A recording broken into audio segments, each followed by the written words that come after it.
Nous devons résister à la crainte. La seule attitude acceptable qu'un chrétien puisse avoir à l'égard de la crainte, c'est « je ne craindrai pas ». Pourquoi? Parce que Dieu est avec moi.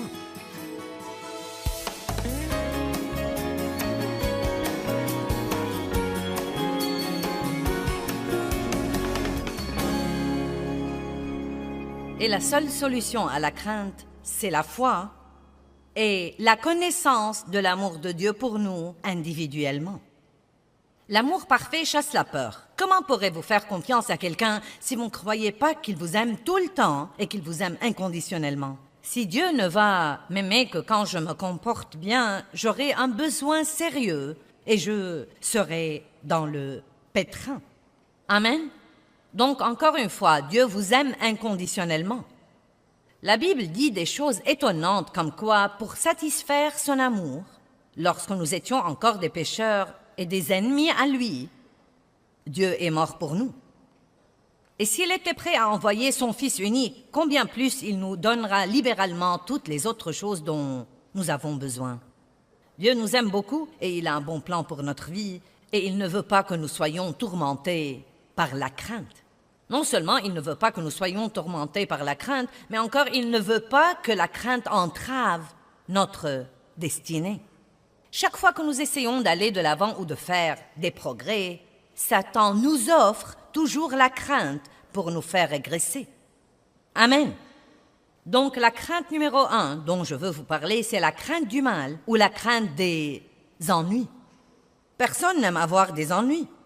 Et à l'instant où nous les voyons venir, nous disons normalement « Oh non, pas encore !» Et tout de suite l'effroi s'installe. Regardons le psaume 27, 13 et 14.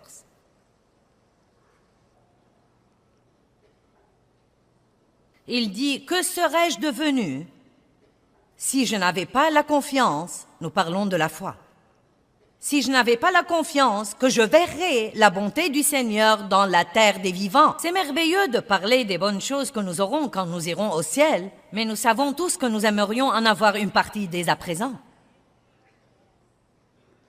David a dit « Que serais-je devenu si je n'avais pas la confiance que je verrais la bonté du Seigneur dans la terre des vivants ?» Donc, je veux que vous fassiez travailler votre bouche pour vous et non pas contre vous.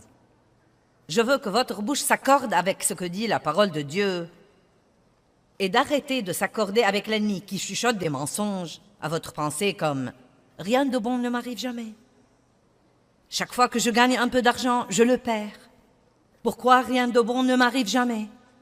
Au lieu de dire ce genre de choses, je veux vous encourager à dire tous les jours « Je crois que quelque chose de bon va m'arriver à moi aujourd'hui.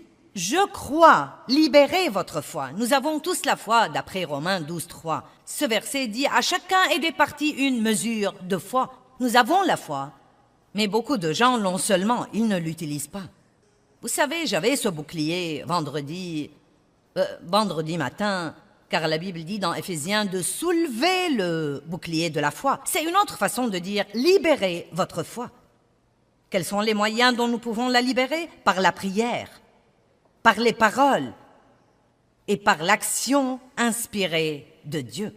Combien d'entre vous peuvent se rappeler ça? La prière, les paroles et l'action. Ce que nous disons est très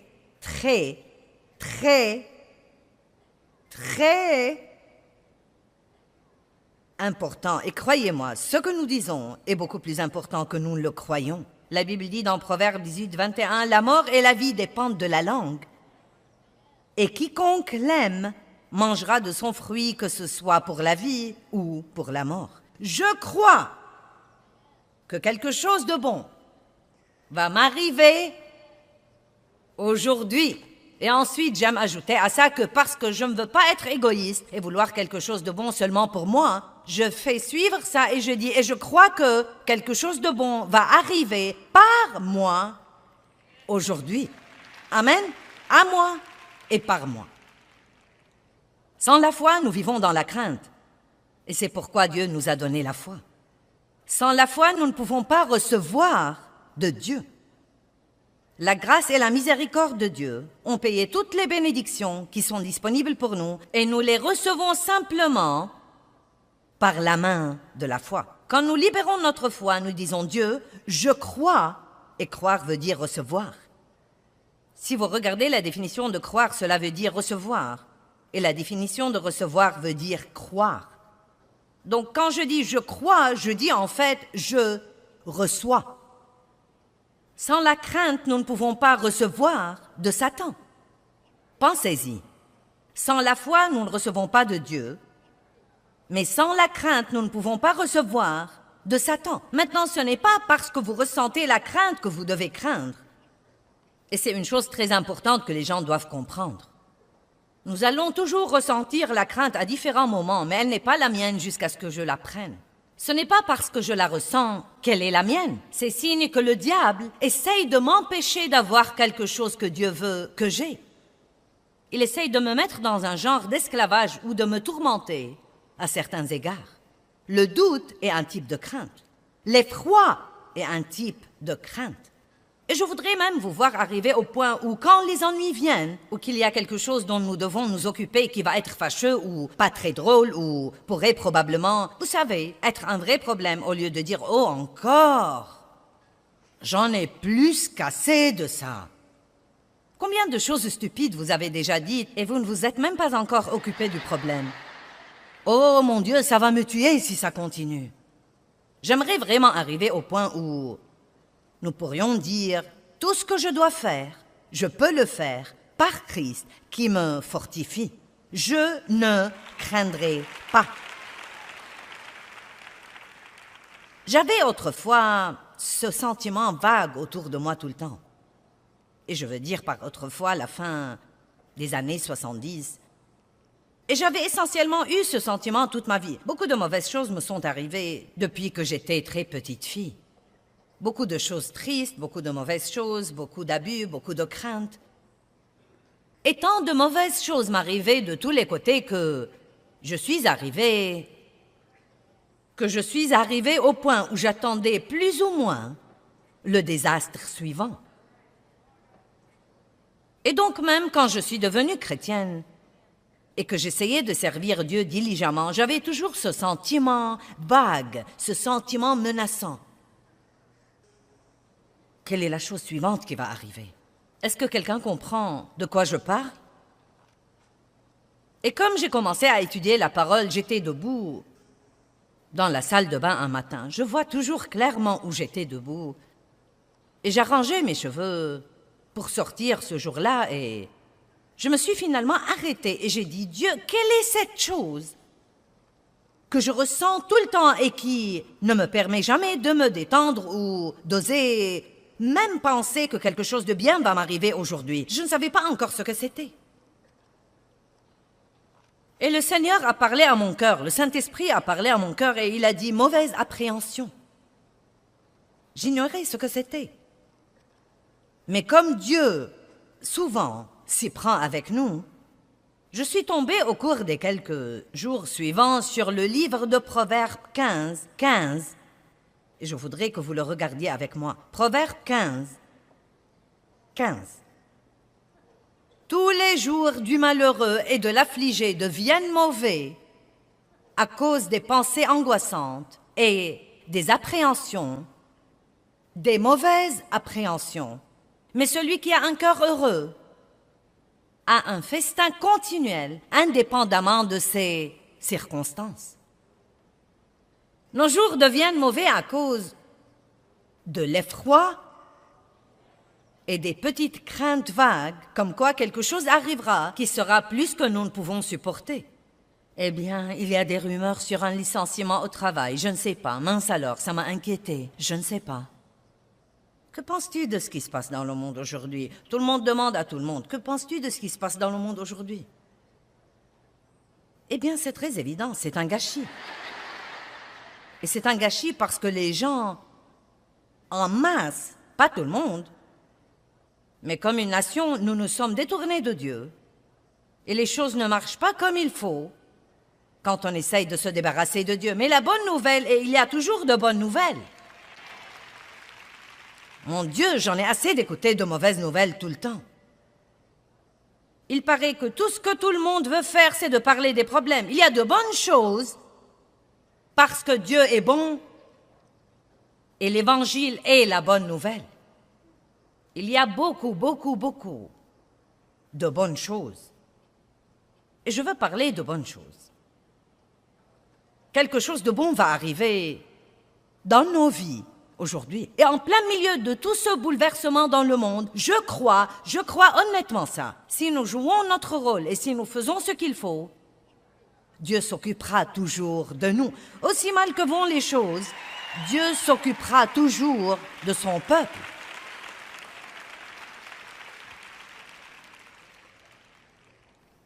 Et c'est ce que nous devons regarder. Les mauvaises appréhensions. Nos jours deviennent mauvais à cause des pensées angoissantes et des mauvaises appréhensions. Donc, au lieu d'attendre de voir ce que sera le problème suivant, pourquoi ne pas prendre l'attitude d'attendre de voir ce que sera la bénédiction suivante? Levez-vous avec enthousiasme. J'ai hâte de voir ce que Dieu va faire pour moi aujourd'hui. Dieu fait vraiment beaucoup de choses que nous ratons parce que nous sommes occupés à penser aux choses qu'il ne fait pas. Regardons Romains 8, 32, un merveilleux verset. Qui croit vraiment que Christ est mort pour vous? Vous croyez ça aujourd'hui? Alors, écoutez ça. Lui qui n'a point épargné son propre et unique Fils, mais l'a livré sur la croix pour nous tous, comment ne nous donnera-t-il pas aussi libéralement et gracieusement toutes les autres choses avec lui? Oh, bonté divine, c'est un verset riche. Si nous croyons que Christ est mort pour nous, et c'est absolument le don le plus grand, pourquoi vivons-nous donc en craignant que Dieu ne s'occupe pas des autres choses dans nos vies dont nous avons besoin? Quelque chose de bon va arriver. Le roi David, dans le psaume 23, dit « Je ne craindrai aucun mal, car tu es avec moi. » Je crois qu'il faisait une confession là. Je crois qu'il faisait la même confession que j'essaye de vous amener à faire. Tant de ces choses que nous voyons David dire dans les psaumes, je ne suis pas sûr qu'ils fussent nécessairement son compte-rendu de ce qui arrivait. Je crois qu'il déclarait ce qu'il croyait. Je ne craindrai aucun mal. Le Seigneur est mon berger, je ne manquerai de rien. Oui, même quand je marcherai par la vallée de l'ombre de la mort, tu es avec moi. Je ne craindrai aucun mal, car tu es avec moi. Ne craignez pas les mauvaises nouvelles. Et quand vous les recevez, la première chose à laquelle vous devez penser, je suis plus que vainqueur. Que veut dire vraiment ce verset dans Romains 8, 37? En plein milieu de toutes ces choses, nous sommes plus que vainqueurs. J'y ai beaucoup pensé. Et je crois vraiment ce que je me prépare à dire. Je crois qu'être plus que vainqueur veut dire que vous savez déjà que vous avez la victoire avant même d'avoir le problème. N'est-ce pas merveilleux d'être tellement hardi que quoi qu'il arrive, on ne doit pas le craindre? Si je perds mon travail, Dieu m'en donnera un autre. Dieu s'occupera de moi. Il m'a donné celui que j'ai et il m'en donnera un autre. Rappelez-vous, nous recevons du diable par la crainte. Nous recevons de Dieu par la foi. Nous devons résister à la crainte. La seule attitude acceptable qu'un chrétien puisse avoir à l'égard de la crainte, c'est « je ne craindrai pas ». Pourquoi? Parce que Dieu est avec moi. Et tant que Dieu est avec moi, il s'occupera de tout le reste. Dans Ésaïe 30, 18, c'est un beau verset. Il est très long dans la Bible amplifiée, mais il dit que Dieu attend, cherche et désire de trouver quelqu'un pour être bon envers lui et qu'il peut être bon envers ceux qui attendent, cherchent et désirent qu'il soit bon envers eux. Imaginez cette image. Dieu en haut dans les cieux qui dit parce qu'il est si plein d'amour et l'amour veut donner. Oh, que puis-je faire pour quelqu'un aujourd'hui? Et il ne cherche pas quelqu'un qui dit « Oh, je ne sais pas si je peux supporter ça. J'en ai plus qu'assez des mauvaises nouvelles. » Un problème, chaque fois que je me retourne, je trouve un autre problème. Quand est-ce que quelque chose de bon va m'arriver? Dieu lui dira, eh bien, je devrais t'ignorer. Eh bien, que cherche Dieu? Il cherche ce petit croyant doux qui dit « Je crois vraiment que quelque chose de bon va m'arriver dans ma vie. Je crois vraiment que Dieu prend soin de moi. » Maintenant, vous savez quoi? Vous applaudissez tous, mais je veux vous demander, vous allez commencer à faire ça? Et non pas le faire pour 3 jours jusqu'à oublier ce que j'ai prêché pendant que j'étais ici. Faites-en une habitude. Et même au jour où vous avez des problèmes, levez-vous et dites « Dieu est de mon côté, il est avec moi, je ne craindrai pas ». Chaque fois que vous ressentez la crainte, dites « Je ne craindrai pas ». Ne soyez pas un chrétien paresseux, ouvrez la bouche et répondez au diable. Allez. Parlez un peu avec vous-même. Je dois me parler toute seule tout le temps. Je m'occupe en ce moment de quelques trucs qui ne sont pas très agréables.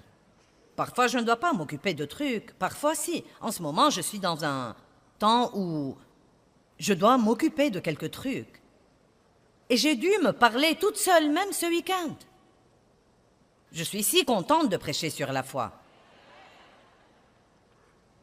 Si contente de prêcher ce matin sur ne pas redouter les mauvaises choses auxquelles nous devons faire face dans la vie.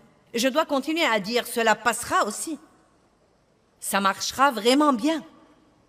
D'ici une semaine ou la semaine d'après, ce sera bien fini. Dieu s'en occupera. Parlez-vous tout seul. Ne laissez pas le diable vous parler. Répondez-lui toujours. La deuxième crainte dont nous allons parler un peu ce matin est la crainte du rejet. Savez-vous que si vous craignez vraiment d'être rejeté, vous pourriez commencer à vous comporter d'une façon qui dit « Ne m'acceptez pas, je suis plutôt bizarre ». C'est vrai. Parce que la crainte vous attirera des choses, si c'est une crainte intense, que vous avez depuis longtemps. Je peux vous dire en ce moment que pas tout le monde vous aimera, qui que vous soyez. En fait, on dit statistiquement, les experts disent que 10% de tous les gens ne vous aimeront pas et ne m'aimeront pas, et qu'on peut survivre au rejet. C'est un sentiment douloureux. Nous voulons tous être acceptés, aimés et applaudis, et qu'on nous dise que nous sommes merveilleux, mais tout le monde ne va pas penser ça. Et si nous ne pouvons pas comprendre ça, le diable va toujours utiliser le rejet pour nous empêcher d'avancer. J'y ai pensé ce matin. Vous savez, Dieu est rejeté tout le temps et il est bien. Je ne sais pas pourquoi je n'y ai jamais pensé auparavant. Mais la Bible dit de Jésus qu'ils l'ont haï sans cause. Il était la meilleure chose qui soit jamais arrivée et les gens l'ont haï. Il était rejeté tout le temps. Oh, mais j'aime ce que dit le psaume 118, 22. La pierre qu'ont rejeté ceux qui bâtissaient est devenue la pierre angulaire. Allez maintenant. Ils ont rejeté Jésus, mais Dieu l'a promu. Et qui que soit celui qui vous rejette, si vous gardez vos yeux sur Dieu et que vous ne laissez pas ce rejet vous détruire, Dieu vous promouvra en temps voulu, et d'habitude devant les gens qui vous ont rejeté. Dieu nous a donné l'individualité et il s'attend à ce que nous ne la refusions pas. Vous ne devez pas ressembler à tous les autres pour être bien accepté. Et si quelqu'un ne peut pas vous recevoir comme vous êtes, vous n'avez pas besoin de lui dans votre vie de toute façon. Amen.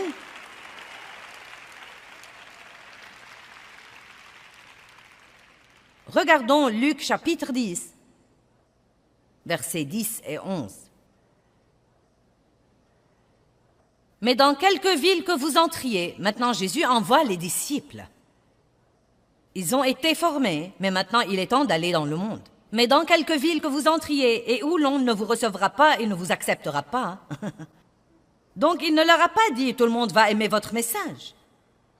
Parfois, quand nous essayons d'aider les gens, nous ne comprenons pas pourquoi ils ne veulent pas de notre aide.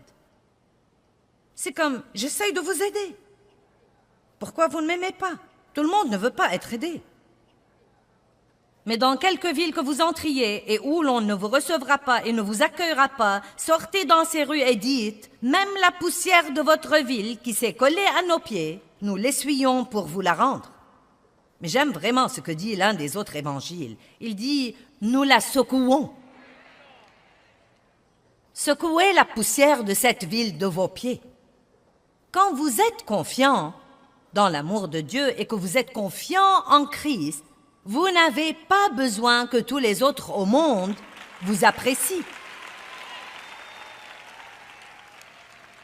Laissez-moi vous donner une parole de sagesse. Arrêtez de vous faire du souci pour ceux qui ne vous aiment pas et trouvez ceux qui vous aiment. Et je prie que vous arriviez tous au point où, quand les gens vous rejettent, vous serez capable de secouer ça et de dire, vous savez quoi? Vous avez un problème. Or, cela ne veut pas dire que nous ne voulons pas apprendre et grandir. Et si nous faisons quelque chose qui détourne les gens de nous tout le temps, à ce moment-là, pour l'amour de Dieu, apprenons et grandissons. Mais le point essentiel, c'est que, aussi bien que vous vous comportiez, il va y avoir des personnes qui ne vous aimeront pas. Ils n'aimeront pas votre personnalité, ils n'aimeront pas vos manies. Vous n'allez pas vous accorder avec tout le monde. Parlons de la grâce pour un instant. Oh, la grâce est une chose si étonnante.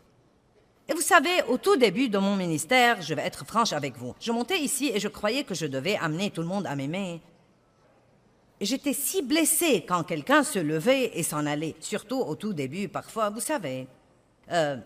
Si j'étais invitée dans une église et que les hommes ne s'attendaient pas à moi,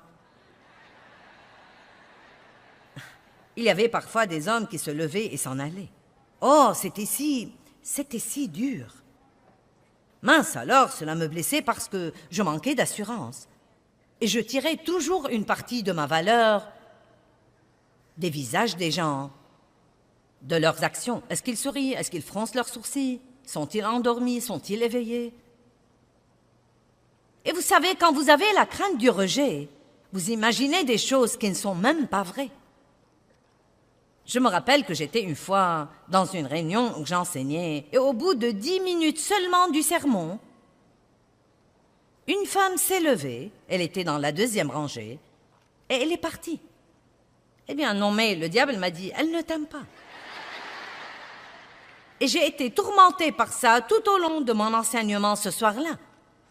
Non mais cela m'a presque achevée parce que je pensais, eh bien, mon sermon doit être mauvais. Et vous savez, c'est horrible. Non, mais si vous croyez que c'est dur que le diable attaque votre pensée, essayez de prêcher dans une salle remplie de gens et voyez-le attaquer votre pensée. Et quand cette réunion s'est terminée ce soir-là, quelqu'un est venu me dire, « Mon amie m'a demandé de te dire qu'elle était vraiment désolée de devoir partir pendant que tu prêchais, mais elle devait aller au travail. Mais elle voulait tellement t'écouter qu'elle a fait tout le chemin jusqu'ici juste pour pouvoir t'écouter pour 10 minutes. »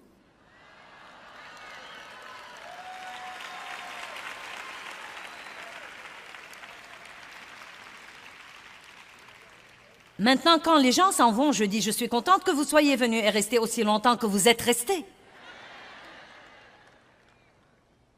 Tout dépend de notre pensée et de la façon dont nous décidons de regarder les choses. Croyez-moi, nous prenons les choses très différemment quand nous sommes plus sûrs et quand nous sommes confiants en qui nous sommes en Christ. Et je ne dis pas que le rejet ne fait pas mal si quelqu'un se présente et dit « Tu sais, tu es blablabla, blablabla. » Naturellement, ça va faire mal, mais je veux vous dire que vous pouvez survivre à ça parce que la Bible dit que celui qui vous rejette à vous, rejette Jésus aussi. Jésus se sent visé quand les gens nous rejettent. Je ne me tiendrai plus debout ici pour amener tout le monde à m'aimer. Ce n'est pas ce que je fais ici. J'espère en Dieu pour vous amener à m'aimer.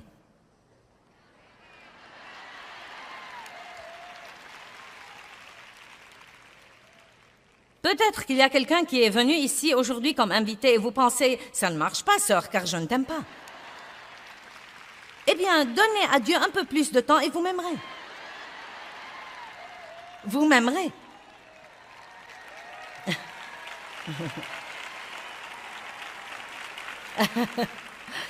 Vous voyez, je suggère que vous priez, Dieu, donne-moi grâce partout où que j'aille aujourd'hui.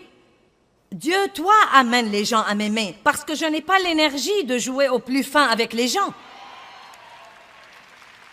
Eh bien, c'est trop de stress de sortir et d'avoir à ne pas être moi.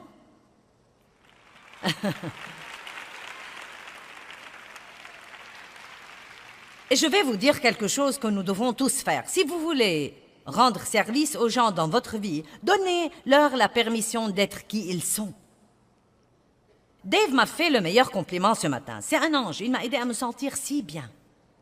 Hier, je parlais de combien j'ai changé au cours des 45 ans de notre mariage, et j'ai dit, vous savez, Dave s'est marié à 20 femmes différentes. Et il a dit, hier, quand tu as dit ça, j'ai pensé oui, et je les aimais à toutes. Donnons à Dave. Oh! Je veux que l'enseignement d'aujourd'hui vous donne une meilleure compréhension, comme quoi nous recevons toutes les bonnes choses que Dieu nous réserve par la foi, mais que nous pouvons aussi recevoir les mauvaises choses que l'ennemi nous réserve par la crainte. Nous devons donc faire confiance à Dieu, et cela nous aidera à résister à la crainte. Vous savez, Dieu vous aime, et il ne veut pas que vous soyez tourmentés par la crainte ou quoi que ce soit. Il ne veut pas non plus que la crainte vous éloigne de votre destinée.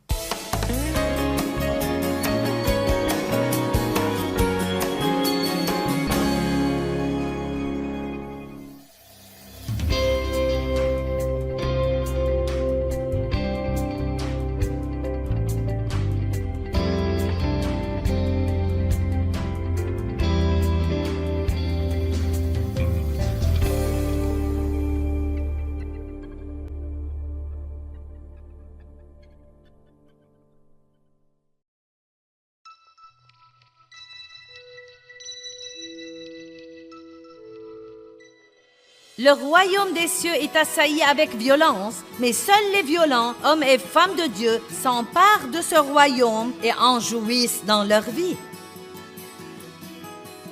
Pas les craintifs, pas les timides, pas les faibles, pas les peureux, pas les négatifs, pas les gens qui redoutent les ennuis, pas les gens qui craignent le changement, mais les violents, les hardis, les courageux, les gens qui disent « Je crois Dieu ».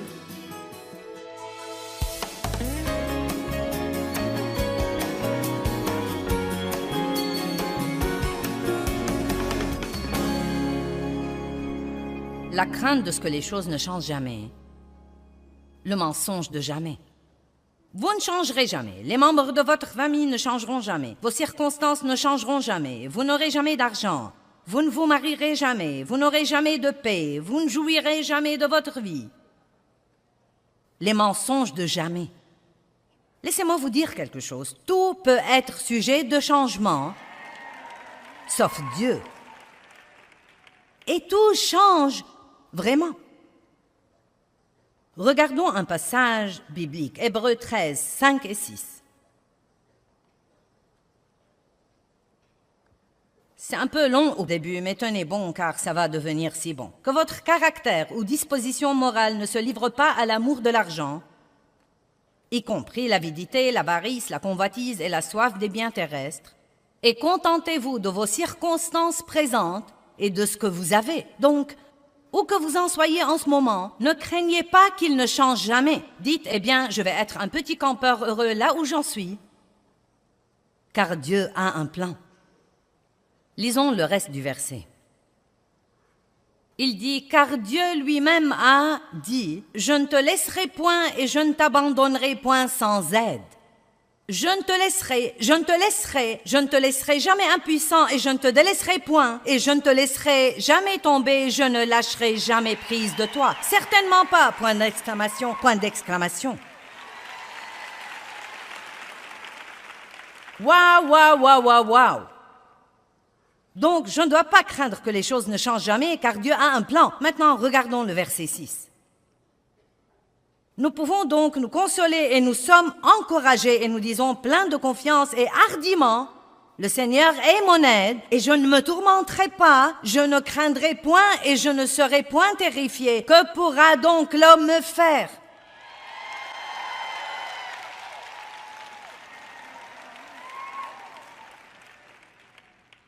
Il a dit, nous disons. C'est pourquoi il est très important, quand ces mauvaises pensées font la guerre à votre pensée, d'ouvrir la bouche et de dire ce que Dieu dit, et non pas d'ouvrir la bouche et de dire la pensée que l'ennemi vous met dans la pensée. Allons-nous être le porte-parole de Dieu ou le porte-parole de l'ennemi? Est-ce que vous avez une idée sur l'importance de savoir ce genre de choses? Avez-vous une idée? Il suffit d'aller écouter les gens autour de vous et vous direz, ce n'est pas étonnant que votre vie soit un gâchis. Nous devons apprendre l'importance et la valeur des paroles et comprendre que la mort et la vie sont au pouvoir de la langue. La parole de Dieu est une épée contre l'ennemi. Prenez votre épée et utilisez-la. J'aime la représentation de Jésus dans l'Apocalypse, montant un cheval blanc, ses yeux comme une flamme de feu, et la Bible dit, de sa bouche sortait une épée à double tranchant. Et vous savez ce que c'était la parole de Dieu? De sa bouche sortait une épée à double tranchant. Et si vous pouvez l'imaginer un instant dans l'esprit, quand vous dites la parole, en ce qui concerne l'ennemi, si vous dites la parole dans la foi, c'est juste comme une épée tranchante qui sort de votre bouche et qui le coupe en 1000 morceaux.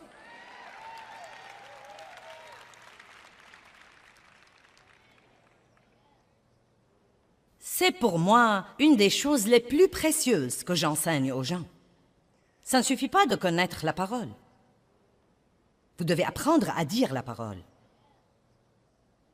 Quand le diable dit « rien ne changera », dites « Dieu a un plan ». Ça changera. Ensuite, il y a des gens qui craignent que rien ne change jamais et des gens qui craignent le changement.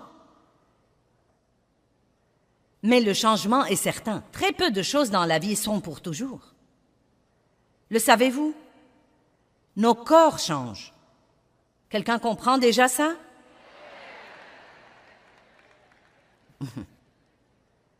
Oh, nous n'avons pas le temps d'aller là. Nos amis changent. Les enfants grandissent et quittent la maison. Les compagnies font faillite. Les quartiers se détériorent. Nous changeons d'avis. Nous changeons nos engagements. Nous changeons de position sur les choses. Peut-être qu'il y a des choses en ce moment dont vous êtes convaincus à 100%. Et d'ici 2 ans, vous pourriez penser, je ne sais pas comment j'ai jamais pu croire ça. Et même ce que nous voulons change. Ce que nous aimons change et nos désirs changent. Mais quand quelque chose change dans nos vies, même si c'est quelque chose que nous ne voulons pas changer, et qui change de toute façon, la meilleure chose que nous puissions faire, c'est de changer d'avis et de nous rattraper sur ce plan. Il n'y a rien de pire que d'avoir son esprit dans le passé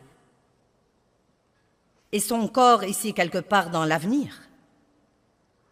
Regardons 2 versets que vous connaissez probablement, mais je crois que ça vaut la peine de les regarder ce matin. Ésaïe 43, 18 et 19. Ne vous souvenez pas sérieusement des choses précédentes et ne considérez pas les choses anciennes. Voici, je fais une chose nouvelle. Maintenant, elle va germer. Vous ne l'apercevrez-vous pas, vous ne la connaîtrez pas, vous n'en tiendrez pas compte. Oui, je mettrai même un chemin dans le désert et des rivières dans le lieu désolé. Vous ne devez pas craindre le changement. Donnez-vous un peu de temps pour vous y habituer. Qui est en plein milieu de changement en ce moment? Eh bien, certains d'entre vous n'aiment pas ça. Eh bien, ça ne va pas empêcher le changement. Vous feriez donc aussi bien d'avoir une nouvelle mentalité. Dieu, je vais apprendre à aimer cette nouvelle chose, même plus que je n'ai aimé l'ancienne. Et je crois qu'elle sera meilleure que la chose dont je me défais.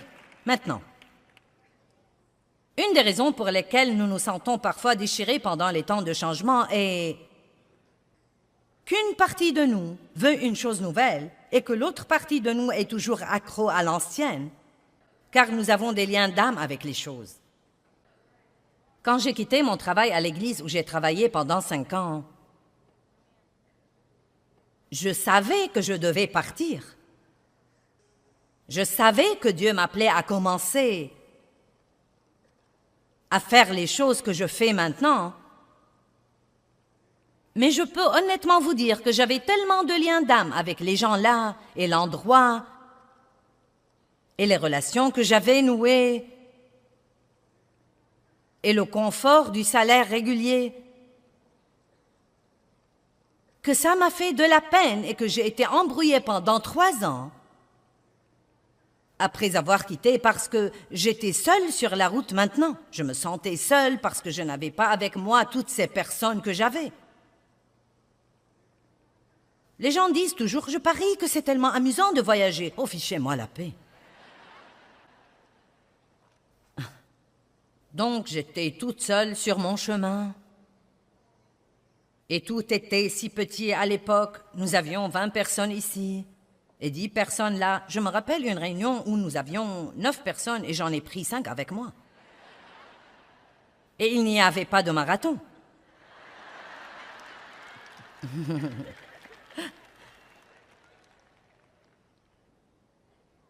Et donc quand j'étais en ville, j'allais à l'église le dimanche. Et il y avait là tous mes amis et la belle musique. Et le pasteur parlait de la retraite qu'il venait de faire. Et je me sentais vraiment triste, j'étais presque déprimée. Et ensuite je pensais, oh, j'ai fait ce qu'il ne fallait pas, j'aurais dû rester là. Et honnêtement, je ne savais pas ce qui n'allait pas chez moi. Et finalement, quelqu'un m'a dit, c'était un homme de Dieu très expérimenté, il a dit, c'est les liens de l'âme. Et j'espère que ça aidera quelqu'un ici. Quand vous savez que vous avez fait ce qu'il fallait en passant à une chose nouvelle, et pourtant vous avez toujours la nostalgie de l'ancienne. Ça devient un peu embrouillant parfois, n'est-ce pas? C'est comme, quel est mon problème? J'ai cru que je faisais ce que j'étais censé faire. Pourquoi je me sens comme ça? Car vous devez toujours donner à votre âme quelque temps pour rattraper votre esprit. Amen? Vous savez, les gens à qui vous permettez de vous influencer sont probablement une des choses les plus importantes dans votre vie. Eh bien, je ne veux pas les blesser. Et je ne veux pas être seule.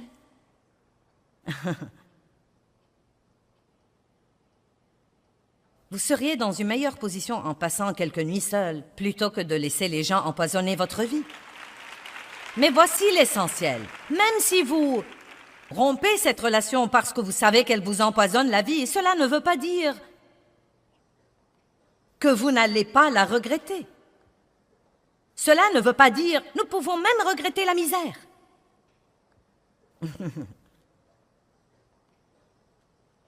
Je m'adresse à certaines personnes, n'est-ce pas?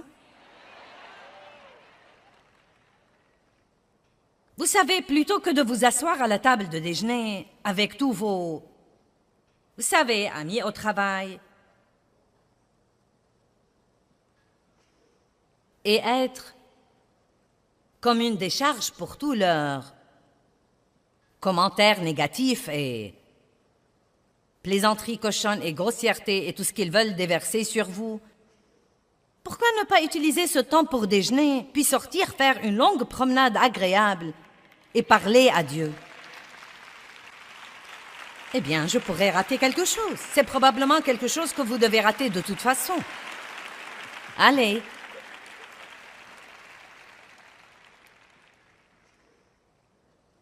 Ne craignez pas de changer. Vous savez, quand Moïse est mort, c'est très intéressant dans Josué 1, je n'ai pas le temps de vous prendre là. Dieu est allé à Josué et lui a dit une chose vraiment étonnante, Moïse est mort. Je suis tout à fait sûre que Josué le savait. D'autant plus qu'ils ont déjà été dans un temps de deuil pour Moïse. Mais quand Dieu a dit Moïse est mort, il disait beaucoup plus que ça. Il disait, il est temps que les choses changent. Tu vas prendre une nouvelle responsabilité. Les choses ne vont plus être comme elles étaient. Il n'est plus tombé de manne par après. Il était temps que le peuple grandisse.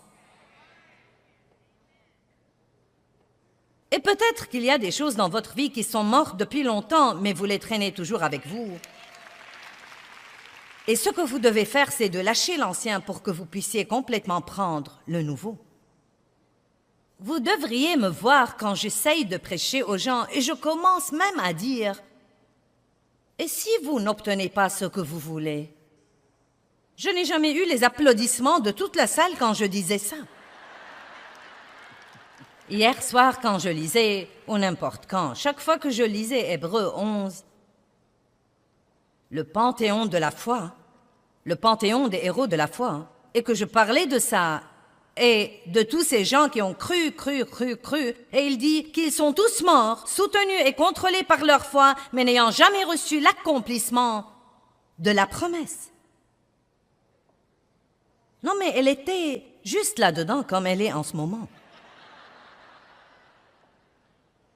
Je n'ai pas dit que Dieu ne s'est pas occupé d'eux, mais Dieu avait un plan qui était un peu différent de leur plan. Dieu voulait encore nous regrouper et nous permettre de faire partie du groupe.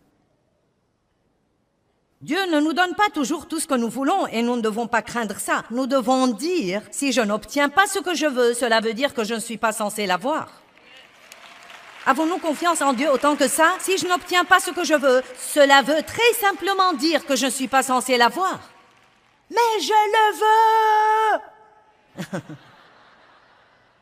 Ne pensez plus à ce que vous voulez et pensez à Dieu. La Bible dit, fais de l'Éternel tes délices et il te donnera ce que ton cœur désire et non pas les désirs de votre chair.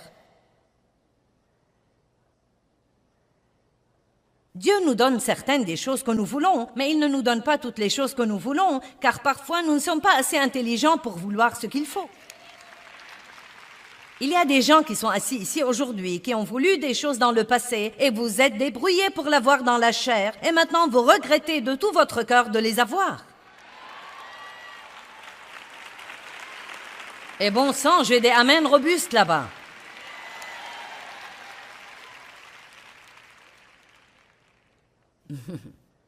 Donc, espérez en Dieu. Dieu, je ne veux pas ça si tu ne veux pas que je l'ai. Ne craignez pas de ne pas avoir ce que vous voulez.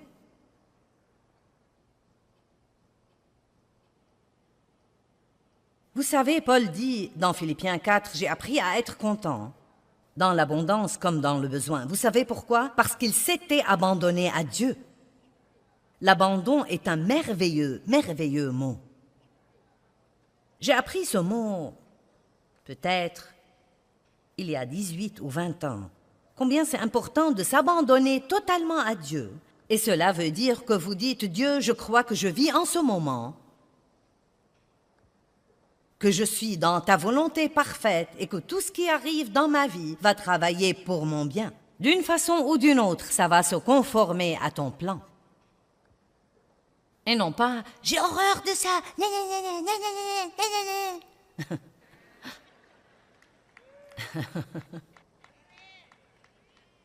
Bon, une dame là au 3e rang aime mon message.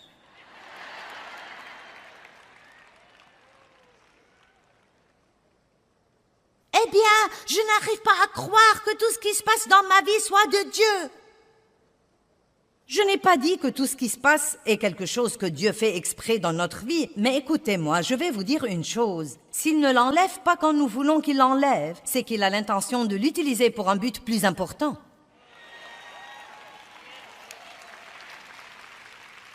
La crainte de l'échec. Laissez-moi dire d'abord que nous allons tous échouer dans la vie, mais personne ne doit être un raté. Échouer à une chose ne fait pas de vous un raté. Je vais vous dire quand vous serez un raté, quand vous arrêtez d'essayer. C'est la seule fois où vous pouvez dire « Je suis un raté ». Et vous savez quoi? La crainte de l'échec est vraiment une autre forme de la crainte du rejet. Si j'échoue, est-ce que Dieu me rejettera? Que penseront les gens? Est-ce qu'ils me rejetteront? Que diront-ils? Nous devons être courageux et nous devons faire un pas de foi et découvrir. Là encore, j'ai tant d'histoires, je n'ai pas le temps de vous les raconter toutes, mais vous savez quoi, je me rappelle tant de fois dans ma vie où j'avais si peur et où je faisais ce pas de foi. Et vous savez quoi, beaucoup de fois, Dieu merci, les choses marchaient. Il y avait des fois où j'essayais de faire des choses et elles ne marchaient pas. Et vous devez avoir assez d'assurance pour dire « j'ai fait une erreur ». J'ai cru que j'étais menée par Dieu, je ne l'étais pas. Donc, débarrassez-vous-en et allez de l'avant. Ne laissez pas cette erreur être la fin de votre vie. Si vous croyez que vous entendez de Dieu et que vous découvrez que ce n'est pas le cas, ne pensez pas « je ne peux pas entendre de Dieu ». Personne n'entend de Dieu parfaitement, personne n'est parfaitement mené par le Saint-Esprit. Nous apprenons. Je veux vous encourager aujourd'hui à être un chrétien violent. Vous dites « mais de quoi tu parles ?» Regardons Matthieu 11, 12. Courageux, violent. Depuis les jours de Jean le Baptiste jusqu'à présent, le royaume des cieux est assailli avec violence. Ce sont des violents qui s'emparent de lui, comme d'un prix précieux. Une part dans le royaume céleste est cherchée avec la ferveur la plus ardente et l'effort intense. Si vous étudiez ces deux mots, les violents, violence et les violents, ils ont deux sens différents. Ce sont deux mots grecs différents. Et le premier, le royaume des cieux, est assailli avec violence. Cela veut dire attaquer, une mauvaise attaque. Et les violents veut dire les courageux et les énergiques.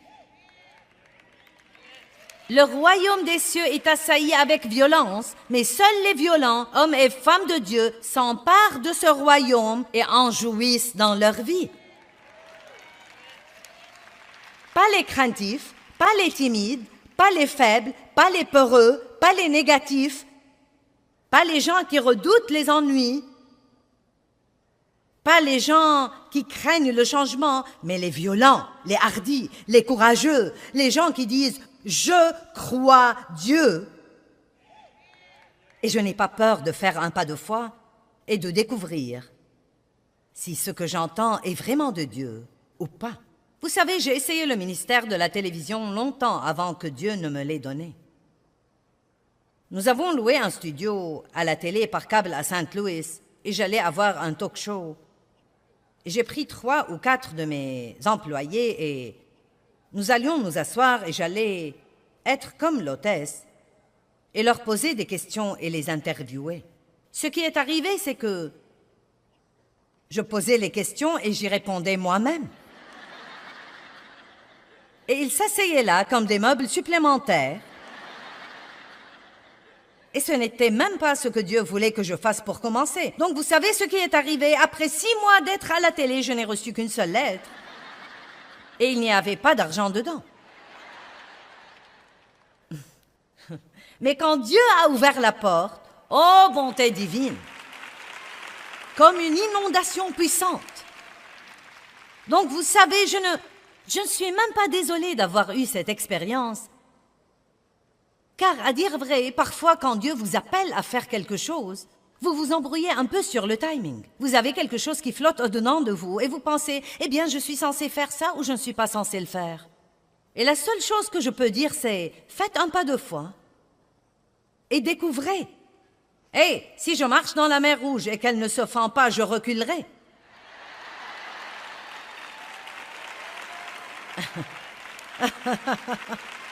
Ce n'est pas trop difficile à comprendre.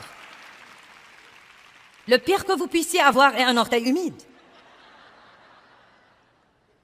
Mais ne restez pas là à regarder la mer Rouge toute votre vie et à dire « J'ai peur de découvrir si tu vas te fendre ».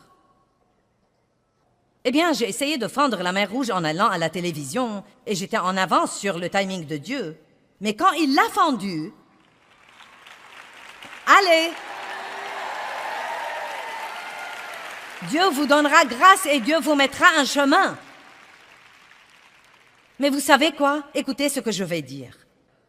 Dieu vous donnera grâce et Dieu vous mettra un chemin. Mais écoutez maintenant. Mais vous devez être heureux là où vous en êtes.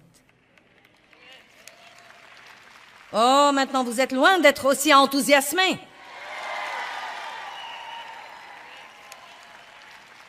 Oh, vous êtes si marrant. J'ai dit Dieu vous mettra un chemin et Dieu vous donnera grâce et tout le monde dit ouais.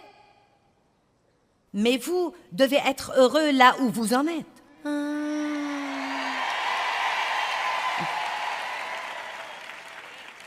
Et la dernière crainte, numéro 7, que je veux mentionner, c'est la crainte d'être blessé. La crainte d'être exploité.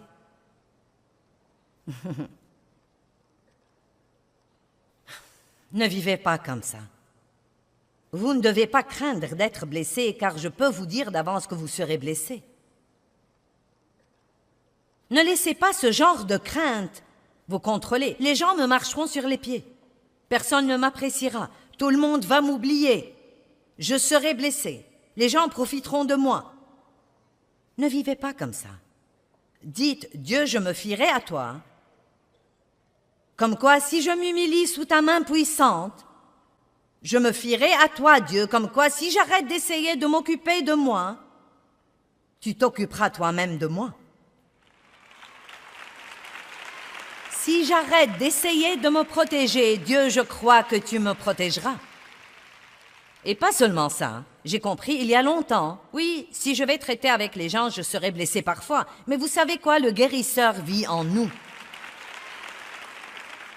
Dès que nous sommes blessés, nous pouvons aller à lui et dire « Dieu, je m'attends à ce que tu guérisses cette blessure, mais je refuse de vivre dans la crainte. » Laissez-moi clôturer avec 1 Pierre 5, 6 et 7. Je veux que nous le regardions. Et c'est mon commentaire final pour vous aujourd'hui. Humiliez-vous donc sous la main puissante de Dieu, afin qu'il vous élève au temps convenable. Et déchargez-vous de tous vos soucis, toutes vos angoisses, toutes vos inquiétudes, toutes vos préoccupations, une fois pour toutes, sur lui, car lui-même vous aime affectueusement et prend soin de vous attentivement. Arrêtez d'essayer de vous occuper de vous-même et laissez Dieu être Dieu. Amen. Je veux que l'enseignement d'aujourd'hui vous donne une meilleure compréhension, comme quoi nous recevons toutes les bonnes choses que Dieu nous réserve par la foi, mais que nous pouvons aussi recevoir les mauvaises choses que l'ennemi nous réserve par la crainte. Nous devons donc faire confiance à Dieu et cela nous aidera à résister à la crainte. Vous savez, Dieu vous aime et il ne veut pas que vous soyez tourmentés par la crainte ou quoi que ce soit. Il ne veut pas non plus que la crainte vous éloigne de votre destinée.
Nous devons résister à la crainte. La seule attitude acceptable qu'un chrétien puisse avoir à l'égard de la crainte, c'est « je ne craindrai pas ». Pourquoi? Parce que Dieu est avec moi.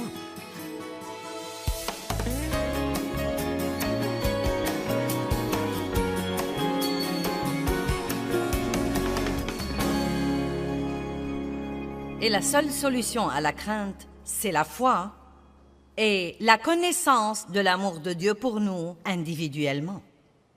L'amour parfait chasse la peur. Comment pourrez-vous faire confiance à quelqu'un si vous ne croyez pas qu'il vous aime tout le temps et qu'il vous aime inconditionnellement? Si Dieu ne va m'aimer que quand je me comporte bien, j'aurai un besoin sérieux et je serai dans le pétrin. Amen. Donc, encore une fois, Dieu vous aime inconditionnellement.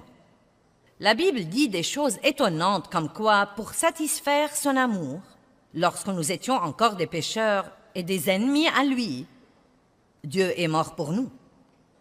Et s'il était prêt à envoyer son Fils unique, combien plus il nous donnera libéralement toutes les autres choses dont nous avons besoin. Dieu nous aime beaucoup et il a un bon plan pour notre vie et il ne veut pas que nous soyons tourmentés par la crainte. Non seulement il ne veut pas que nous soyons tourmentés par la crainte, mais encore il ne veut pas que la crainte entrave notre destinée. Chaque fois que nous essayons d'aller de l'avant ou de faire des progrès, Satan nous offre toujours la crainte pour nous faire régresser. Amen. Donc la crainte numéro 1 dont je veux vous parler, c'est la crainte du mal ou la crainte des ennuis. Personne n'aime avoir des ennuis. Et à l'instant où nous les voyons venir, nous disons normalement « Oh non, pas encore !» Et tout de suite l'effroi s'installe. Regardons le psaume 27, 13 et 14.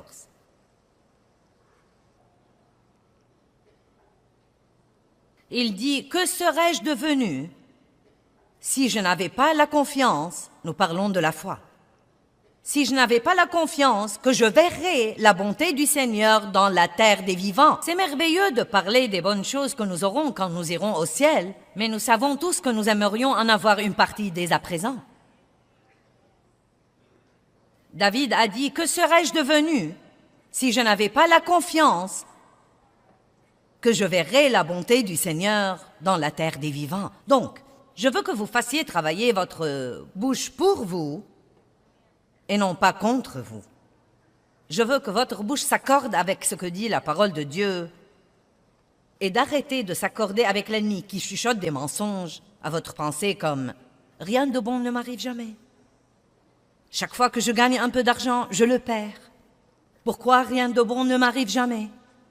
Au lieu de dire ce genre de choses, je veux vous encourager à dire tous les jours « Je crois que quelque chose de bon va m'arriver à moi aujourd'hui.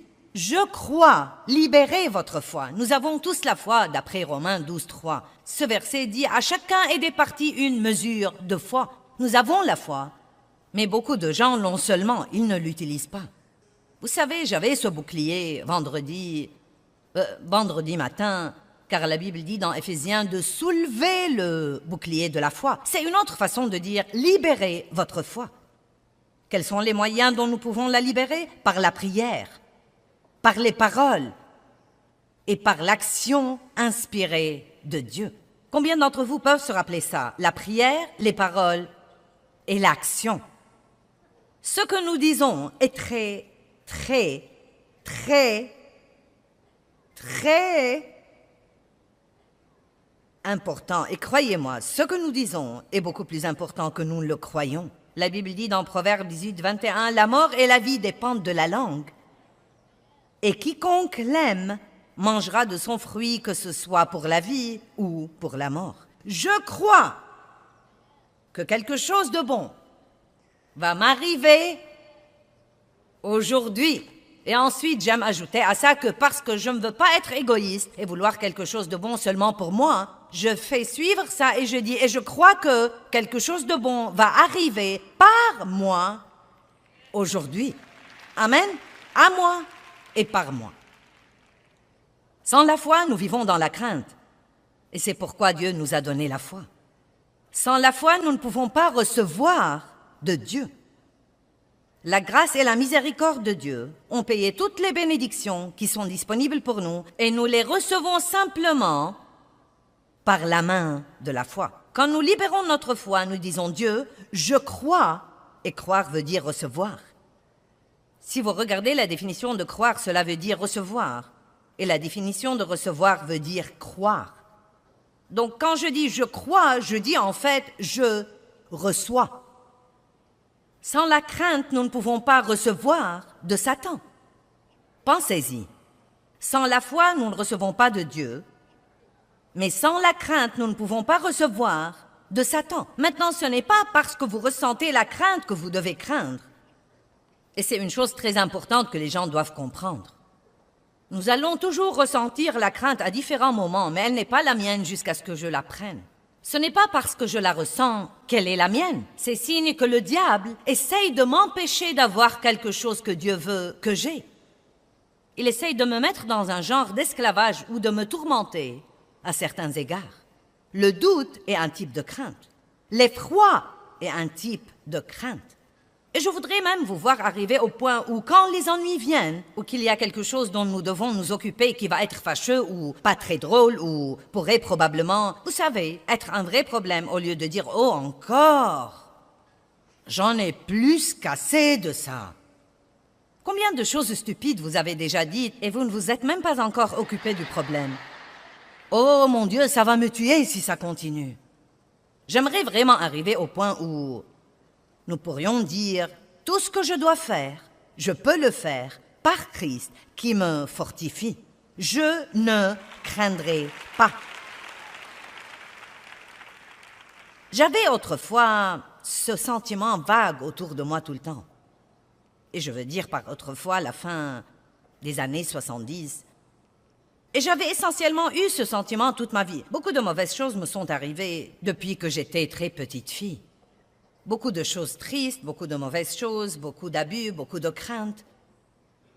Et tant de mauvaises choses m'arrivaient de tous les côtés que je suis arrivée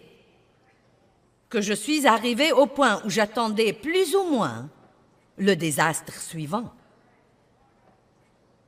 Et donc même quand je suis devenue chrétienne et que j'essayais de servir Dieu diligemment, j'avais toujours ce sentiment vague, ce sentiment menaçant. Quelle est la chose suivante qui va arriver? Est-ce que quelqu'un comprend de quoi je parle? Et comme j'ai commencé à étudier la parole, j'étais debout dans la salle de bain un matin. Je vois toujours clairement où j'étais debout. Et j'arrangeais mes cheveux pour sortir ce jour-là et je me suis finalement arrêtée et j'ai dit, Dieu, quelle est cette chose que je ressens tout le temps et qui ne me permet jamais de me détendre ou d'oser même penser que quelque chose de bien va m'arriver aujourd'hui. Je ne savais pas encore ce que c'était. Et le Seigneur a parlé à mon cœur, le Saint-Esprit a parlé à mon cœur et il a dit « mauvaise appréhension ». J'ignorais ce que c'était. Mais comme Dieu, souvent, s'y prend avec nous, je suis tombée au cours des quelques jours suivants sur le livre de Proverbes 15, et je voudrais que vous le regardiez avec moi. Proverbe 15. Tous les jours du malheureux et de l'affligé deviennent mauvais à cause des pensées angoissantes et des appréhensions, des mauvaises appréhensions. Mais celui qui a un cœur heureux a un festin continuel, indépendamment de ses circonstances. Nos jours deviennent mauvais à cause de l'effroi et des petites craintes vagues, comme quoi quelque chose arrivera qui sera plus que nous ne pouvons supporter. Eh bien, il y a des rumeurs sur un licenciement au travail, je ne sais pas. Mince alors, ça m'a inquiété, je ne sais pas. Que penses-tu de ce qui se passe dans le monde aujourd'hui? Tout le monde demande à tout le monde, que penses-tu de ce qui se passe dans le monde aujourd'hui? Eh bien, c'est très évident, c'est un gâchis. Et c'est un gâchis parce que les gens, en masse, pas tout le monde, mais comme une nation, nous nous sommes détournés de Dieu. Et les choses ne marchent pas comme il faut quand on essaye de se débarrasser de Dieu. Mais la bonne nouvelle, et il y a toujours de bonnes nouvelles, Mon Dieu, j'en ai assez d'écouter de mauvaises nouvelles tout le temps. Il paraît que tout ce que tout le monde veut faire, c'est de parler des problèmes. Il y a de bonnes choses parce que Dieu est bon et l'Évangile est la bonne nouvelle. Il y a beaucoup de bonnes choses. Et je veux parler de bonnes choses. Quelque chose de bon va arriver dans nos vies aujourd'hui. Et en plein milieu de tout ce bouleversement dans le monde, je crois honnêtement ça. Si nous jouons notre rôle et si nous faisons ce qu'il faut, Dieu s'occupera toujours de nous. Aussi mal que vont les choses, Dieu s'occupera toujours de son peuple.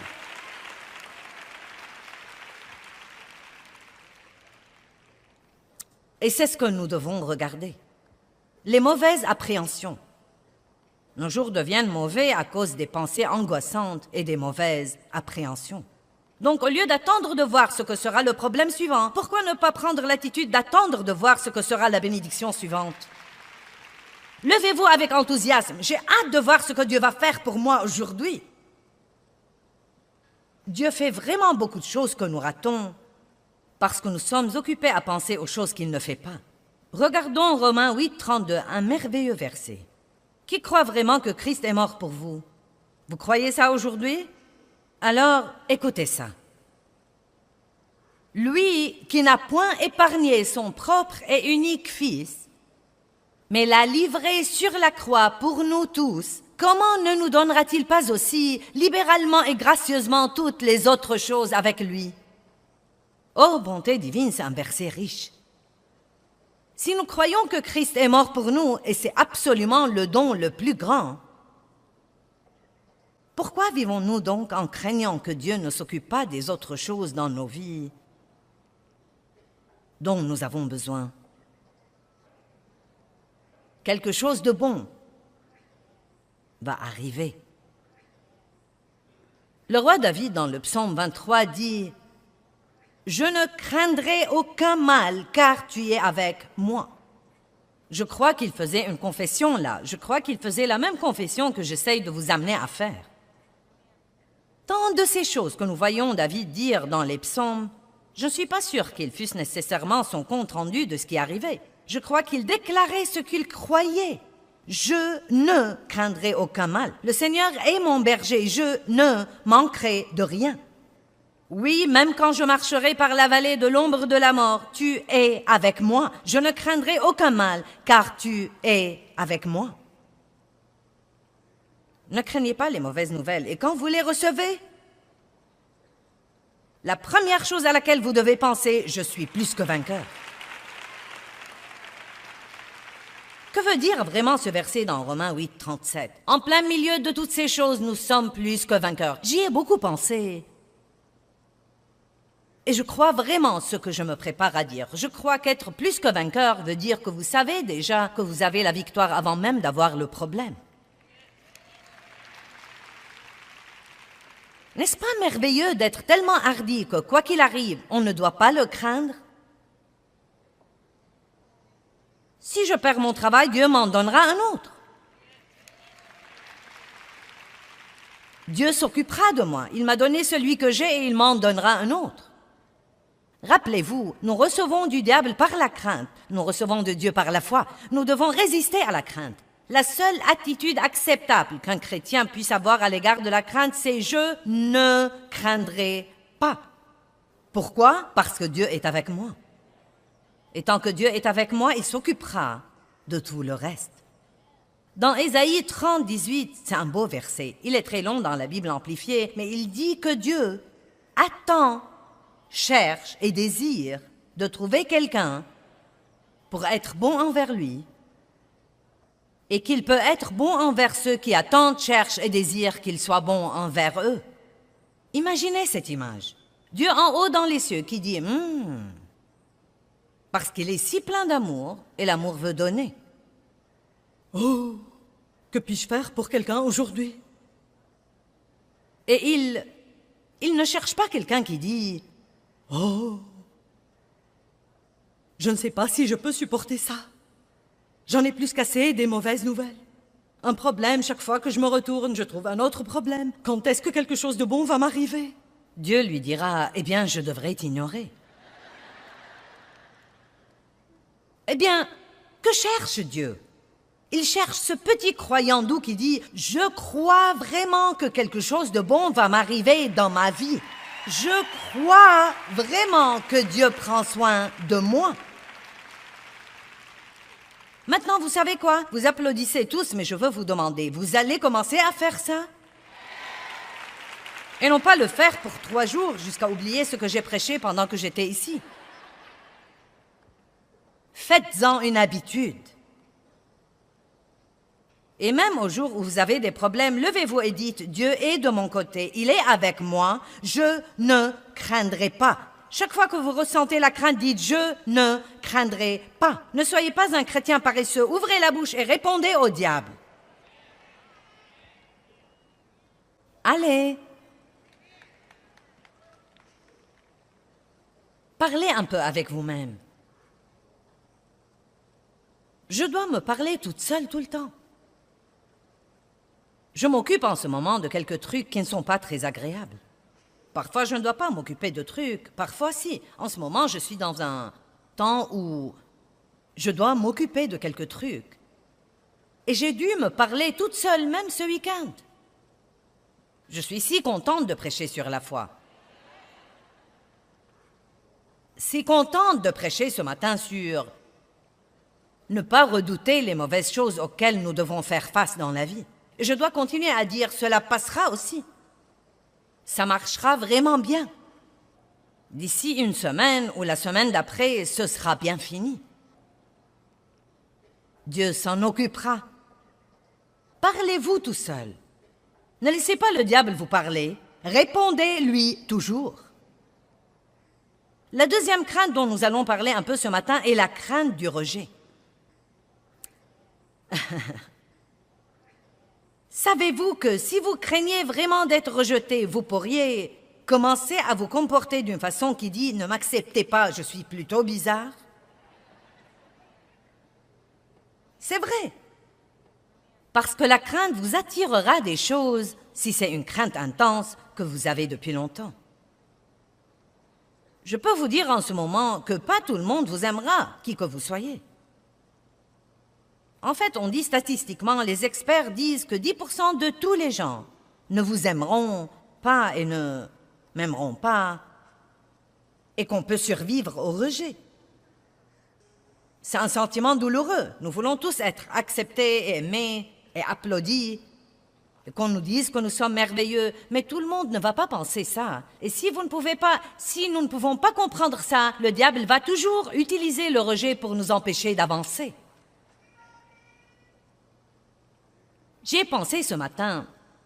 Vous savez, Dieu est rejeté tout le temps et il est bien. Je ne sais pas pourquoi je n'y ai jamais pensé auparavant. Mais la Bible dit de Jésus qu'ils l'ont haï sans cause. Il était la meilleure chose qui soit jamais arrivée et les gens l'ont haï. Il était rejeté tout le temps. Oh, mais j'aime ce que dit le psaume 118, 22. La pierre qu'ont rejeté ceux qui bâtissaient est devenue la pierre angulaire. Allez maintenant. Ils ont rejeté Jésus, mais Dieu l'a promu. Et qui que soit celui qui vous rejette, si vous gardez vos yeux sur Dieu et que vous ne laissez pas ce rejet vous détruire, Dieu vous promouvra en temps voulu, et d'habitude devant les gens qui vous ont rejeté. Dieu nous a donné l'individualité et il s'attend à ce que nous ne la refusions pas. Vous ne devez pas ressembler à tous les autres pour être bien accepté. Et si quelqu'un ne peut pas vous recevoir comme vous êtes, vous n'avez pas besoin de lui dans votre vie de toute façon. Amen.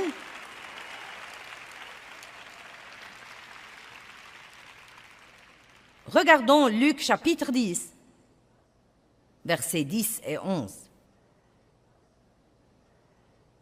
Mais dans quelque ville que vous entriez, maintenant Jésus envoie les disciples. Ils ont été formés, mais maintenant il est temps d'aller dans le monde. Mais dans quelque ville que vous entriez et où l'on ne vous recevra pas et ne vous acceptera pas. Donc il ne leur a pas dit « tout le monde va aimer votre message ».